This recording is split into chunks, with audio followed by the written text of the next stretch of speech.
Então, pessoal, a massa mede a quantidade de matéria de um corpo. Para medir a massa, nós usamos um instrumento chamado balança e ela é medida em quilogramas, que é a unidade padrão, que é o kg, que nós chamamos de quilo.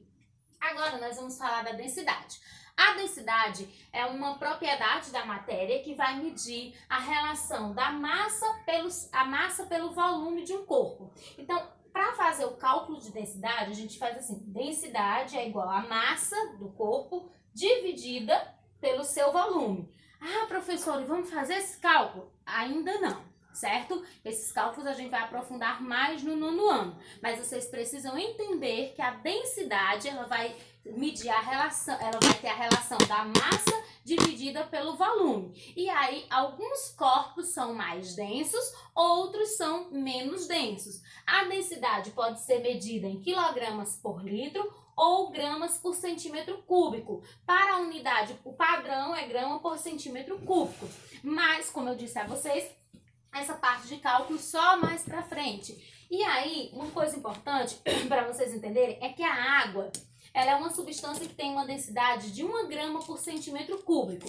A partir disso, a gente faz o seguinte. Não sei se vocês já viram, tem até um programa de televisão que tem a brincadeira afunda ou boia. Então, a gente vai, para poder saber o que afunda ou o que boia, você precisa saber a densidade. Então, substâncias que têm uma densidade maior, corpos que têm densidade maior do que 1, eles afundam na água. E corpos que têm densidade menor do que 1, eles boiam na água. Para vocês terem uma ideia, eu vou fazer um exemplo para vocês. Olhem aqui. Eu tenho uma porção de água, certo? E aqui eu tenho um EVA. O EVA, ele tem densidade menor do que a água. Eu espero que sim. Tendo densidade menor do que a água, ele deve fazer o quê? Boiar, flutuar. Vamos ver? Pronto, flutuou. Então, eu digo que o EVA tem densidade menor do que 1 grama por centímetro cúbico, menor do que a água. Por isso que ele flutua, boia. Agora, vamos pegar um outro objeto. Aqui eu tenho uma moeda, certo? A moeda, ela tem uma densidade maior do que 1. Então, ela deverá afundar na água. Vejamos. Pronto, então ela afundou. Isso significa que a moeda tem uma densidade maior do que 1. Certo, pessoal? Então, dessa forma, a gente consegue ver quando um objeto vai afundar ou boiar na água, certo?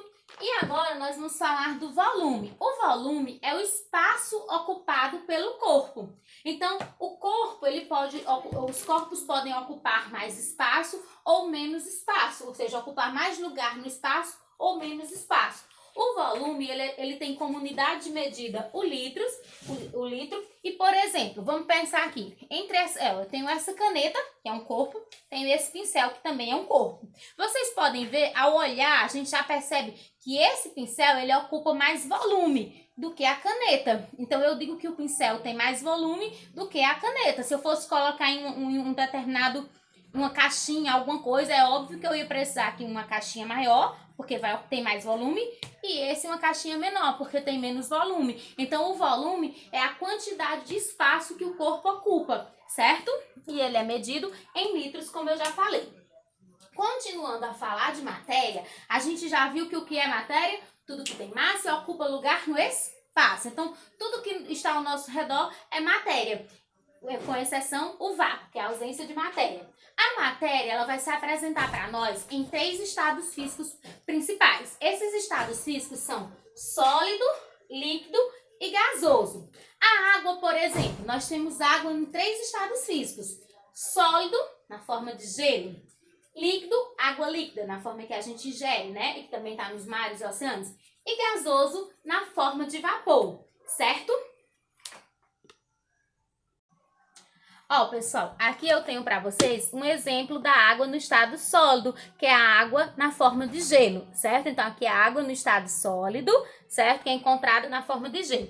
E aqui nós temos a água no estado líquido, que é a água que nós ingerimos, que também é encontrada em mares, oceanos, rios, em todos os locais, tá certo?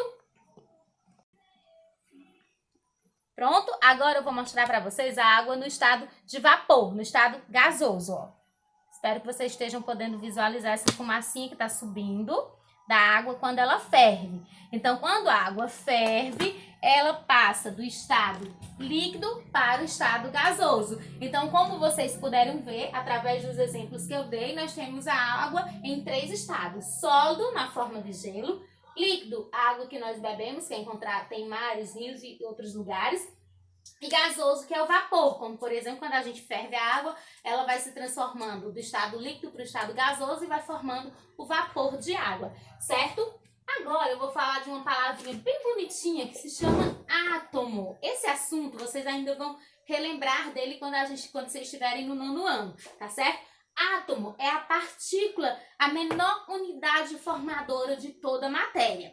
Toda matéria, todas essas que eu mostrei para vocês que são exemplos de matéria, caneta, pincel, borracha, alumínio, certo? Tudo isso é formado por átomos. Então, átomo é o quê? É a menor unidade fundamental constituinte de toda a matéria, certo? Eu tenho átomos tanto nos seres vivos como nos seres não vivos. Por exemplo, nós seres humanos, nós somos seres vivos. Dentro do nosso corpo, nós temos a água.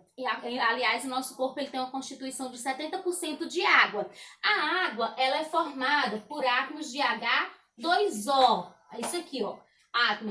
Dois átomos de hidrogênio e um átomo de oxigênio, que constitui a molécula de água. Então, se nós temos no nosso corpo 70% de água, então no nosso corpo nós temos 70% de átomos de hidrogênio e de átomos de oxigênio. Então, eu tenho átomos presentes nos seres vivos. Temos também na nossa hemoglobina, que é constituinte do sangue, átomos de ferro, certo? E, como eu disse para vocês, nos seres não vivos nós também temos átomos. Por exemplo, na rocha nós temos átomos constituintes da rocha.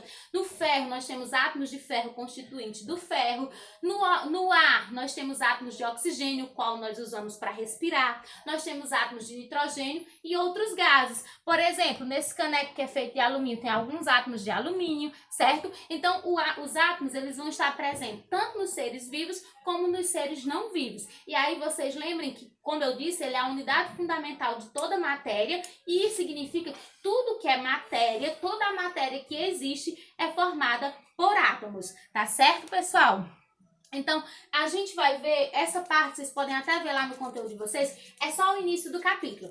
Porque esse capítulo ele é um pouco extenso, é tudo muito novo para vocês, então eu resolvi trabalhar ele de 2 partes. Hoje a gente viu toda essa parte aqui, e aí na aula seguinte vocês vão fazer a atividade, é claro, e na aula seguinte a gente vê a outra parte do conteúdo e também eu vou corrigir a atividade, a gente vai ver a outra parte do conteúdo e fazer mais atividade, tá certo, pessoal? Então, pessoal, como eu disse para vocês, o conteúdo para vocês estudarem, que é para ler o conteúdo, é nas páginas 73 e 74, como eu já expliquei, é só metade do capítulo. E a atividade referente a essa metade está nas páginas 77 e 78 e as questões de 1 a 6, tá bom? Eu vou passar também mais 3 questõezinhas extras que eu vou tirar fotos dela do meu livro, vou postar lá na parte de atividade, na sala de aula, e vocês vão copiar no caderno e resolver e mandar foto para mim. Então, essas questões de 1 a 6 é do livro de vocês, resolve lá no livro, como faz sempre. E as 3 questões extras que eu vou postar a foto lá do meu livro, vocês devem copiar elas no caderno, resolver e no próprio aplicativo vocês mandam de volta para mim a resposta, tá bom? Então, pessoal, por hoje era só. Tchau, um abraço a todos vocês.